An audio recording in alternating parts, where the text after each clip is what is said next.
तो एक बार फिर से आप तमाम न्यूज़ मॉनिटर के दोस्तों का, दर्शकों का स्वागत है, खैर मकदम है।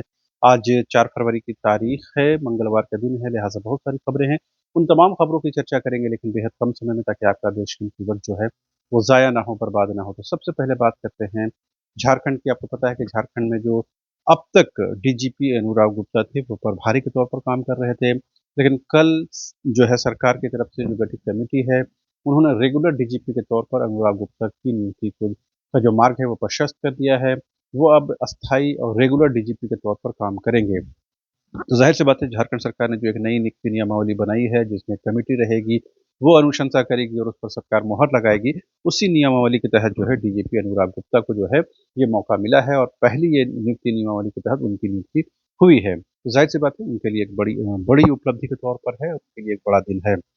अ दिल्ली विधानसभा चुनाव की बात करें तो दिल्ली में जो है जो प्रचार-प्रसार है, वो कैंपेनिंग है, वो ख़त्म हो गया है। कल यानी कि 5 फरवरी के दिन जो है वोटिंग होगी, वहाँ पर वोट डाले जाएँगे और उसको लेकर के जो चुनाव प्रचार था पूरे शबाब पर था, पूरे उफ़ान पर था। आम आदमी पार्टी हो, बीजेपी हो, कांग्रेस हो या एमआईएम हो, तमाम लोगों ने जो है, तमाम पार्टियों ने अपनी पूरी ताकत झोंक दी। अब देखना दिलचस्प होगा कि दिल्ली की जनता किसे अपना सिरमौर बनाती है।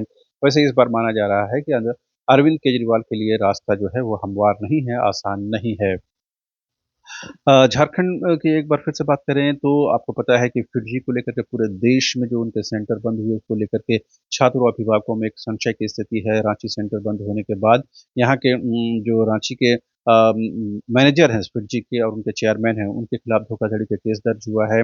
हालाँकि जो उनका संचालित करने वाले लोग थे, उन्होंने कहा कि आकाश इंस्टीट्यूट के साथ मिलकर वो छात्रों के भविष्य को लेकर चिंता करेंगे और वहीं पर उनकी पढ़ाई-लिखाई का काम जो है आगे होगा। लेकिन इससे अभिभावकों में कहीं न कहीं निराशा है और कहीं न कहीं वो एक जो बात बनती हुई नज़र आ रही थी, वो बात बनी नहीं है। जिसके बाद ये केस मुकदमा का जो दौर है, वो शुरू हो गया है। अब देखना दिलचस्प होगा कि जो फिरजी में जो पैसा है, वो कब उनको रिटर्न मिलता है या उनकी पढ़ाई-लिखाई का काम कब पूरा होता है। इस बीच आपको पता है कि बीजेपी ने झारखंड में जो है संगठनात्मक चुनाव अपना जो है उनका ज़ोरों पर चल रहा है। इसके लिए बीजेपी की तरफ से जो है ज़िला स्तर पर जो है चुनाव अधिकारी नियुक्त किए गए हैं और ये तमाम जो चुनाव प्रभारी हैं ज़िला स्तर पर, ये तमाम के लोगों को देख-रेख में जो है सांगठनिक चुनाव जो है, ऑर्गेनाइजेशनल चुनाव जो है वो संपन्न कराए जाएँगे और उसके बाद जो अल्टीमेटली जो है अध्यक्ष के चुनाव जो है वो दिल्ली में होगा। हालाँकि उस चुनाव में झारखंड के जो नियुक्त प्रभारी होंगे, अधिकारी होंगे, वो उसमें शामिल नहीं हो पाएँगे। इस बीच झारखंड मुक्ति मोर्चा का स्थापना दिवस धूमधाम के साथ मनाया गया। पार्टी ने अपनी ताकत, अपनी क़ुव्वत, अपनी सलाहियत दिखाने की कोशिश की। इस दौरान मुख्यमंत्री हेमंत सोरेन ने कहा कि देश में कहीं भी अगर आदिवासी बसते हैं, वो अगर झारखंड आना चाहें, तो हम उन्हें झारखंड लाने के लिए तैयार हैं। हम उन्हें मान-सम्मान के साथ झारखंड में बसाएँगे, उनके रहन-सहन का पूरा इंतज़ाम करेंगे। यानी वो बताने की कोशिश कर रहे हैं कि झारखंड ही एक ऐसा राज्य है, जहाँ पर आदिवासी सेफ़ हैं और आदिवासियों की पूरी सहूलत का ख़्याल यहाँ पर रखा जाएगा। और इस बीच कल्पना सोरेन ने कहा है कि झारखंड का जो 1,36,000 करोड़ बकाया है, उसके लिए एक बार फिर से झारखंडियों को जो है हूल करना होगा, यानी आंदोलन करना होगा, एक बड़ा कैंपेन करना होगा, तभी ये बकाया राशि मिलेगा। इस बीच ये भी आपको बता दें कि धनबाद में आज जो है झारखंड मुक्ति मोर्चा का स्थापना दिवस समारोह है। दरअसल अलग-अलग प्रमंडलों में अलग-अलग दिन जो है जेएमएम का स्थापना दिवस मनाया जाता है। दुमका में सबसे बड़ा कार्यक्रम होता है, जिसमें कार्यकारी अध्यक्ष के तौर पर हेमंत सोरेन, उनकी धर्मपत्नी जो है गांडी की विधायक भी हैं कल्पना सोरेन मौजूद थे। तमाम पार्टी के पदाधिकारी उस दौरान मौजूद थे। वहाँ पर कहीं न कहीं पार्टी ने अपनी कुव्वत, अपनी सलाहियत दिखाने की कोशिश की है।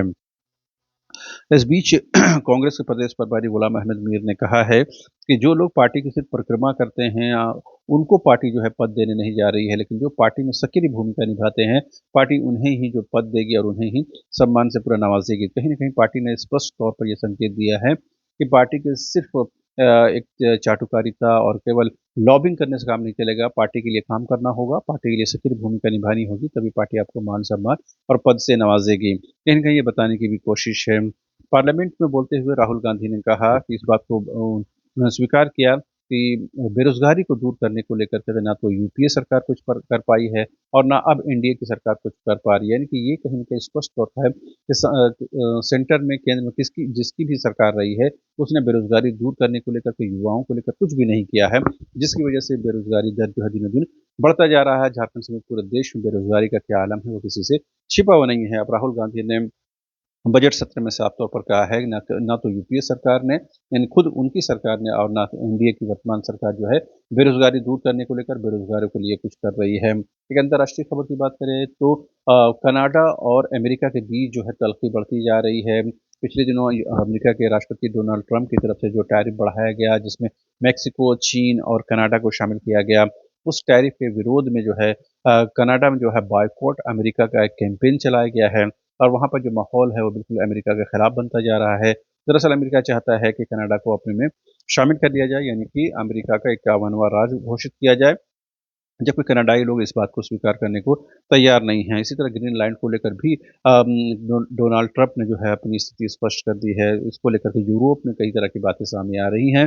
बहरहाल इसके अलावा भी बहुत सारी खबरें हैं, और इस बीच झारखंड लोकतांत्रिक क्रांतिकारी मोर्चा के केंद्रीय अध्यक्ष और डुमरी के विधायक जयराम महतो जो हैं वो असम के दौरे पर हैं। तिनसुकिया में जो है कुर्मी महतो समाज के द्वारा एक कार्यक्रम आयोजित किया गया, वहाँ उनको सम्मानित किया गया और कहीं न कहीं उनको योगदान की सराहना की गई। इस दौरान तमाम जो झारखंडी मूल के जो लोग थे, जो टी ट्राइब्स के नाम से वहाँ जाना जाते हैं, उनसे उन्होंने मुलाकात की, बातचीत की, उनके हालात को जाना, और कहीं न कहीं ये बेहतर भी है कि झारखंड के जो जनप्रतिनिधि हैं वो अपने पूर्वजों, अपने जो लोग यहाँ से दूसरी जगह माइग्रेट करके गए हैं, उनसे मिल रहे हैं, उनके हाल-चाल ले रहे हैं, उनकी परेशानी को समझ रहे हैं। तो इस बात की ज़रूर सराहना होनी चाहिए। बहरहाल इसके अलावा भी बहुत सारी खबरें हैं, 2 महत्वपूर्ण खबर पे बात करना ज़रूरी है।